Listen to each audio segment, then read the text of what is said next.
Si, comme moi, tu refuses de choisir entre deux frontières, alors ce poème est pour toi.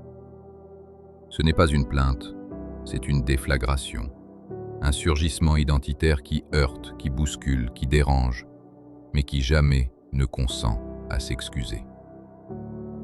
Bonsoir, je suis le poète amoétique, et ce soir, je n'évoque pas des origines.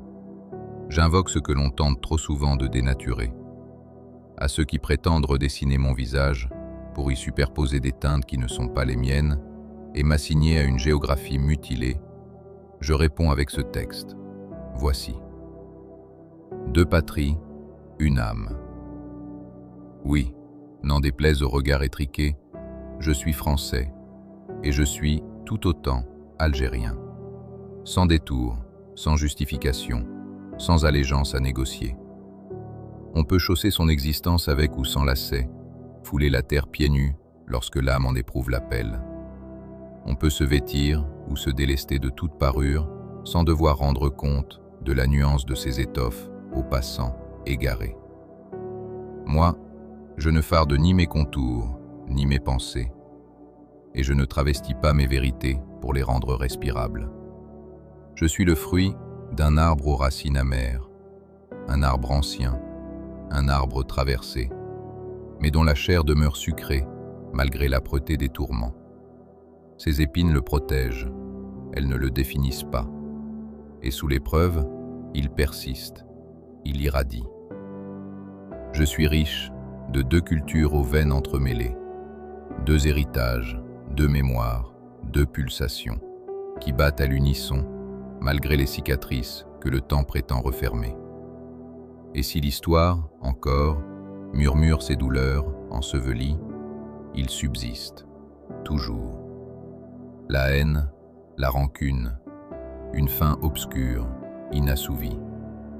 Hélas, je suis d'une génération qui s'est assoupie, une génération désaccordée de son propre héritage. Depuis que la peste a réouvert ses stigmates, les âmes dérivent, ivres d'arrogance, saturées d'ennui. Frénétiques, elles s'embrasent, mais ne poursuivent plus la justice. Alors cessez, oui, cessez de me parler d'intégration. Cessez d'ériger ce mot en incantation creuse. Je suis né d'un exil, d'une transmission digne, d'un passage.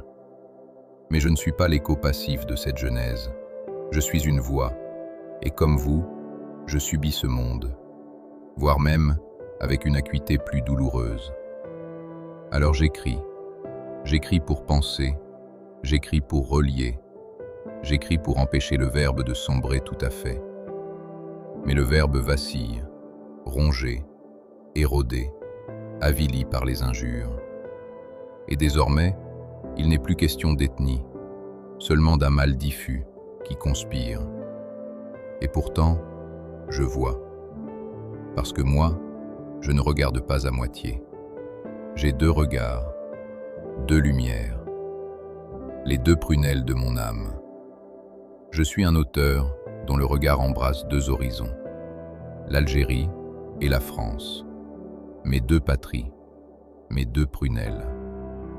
Chacune éclaire un œil, chacune porte une part de mon âme. Ces terres, je les aime d'une ferveur égale, comme on chérit le souffle même de la vie. Mais l'idée insensée qu'un jour, on exige de moi de sacrifier l'une pour l'autre, de condamner un regard pour n'en préserver qu'un, m'est intolérable.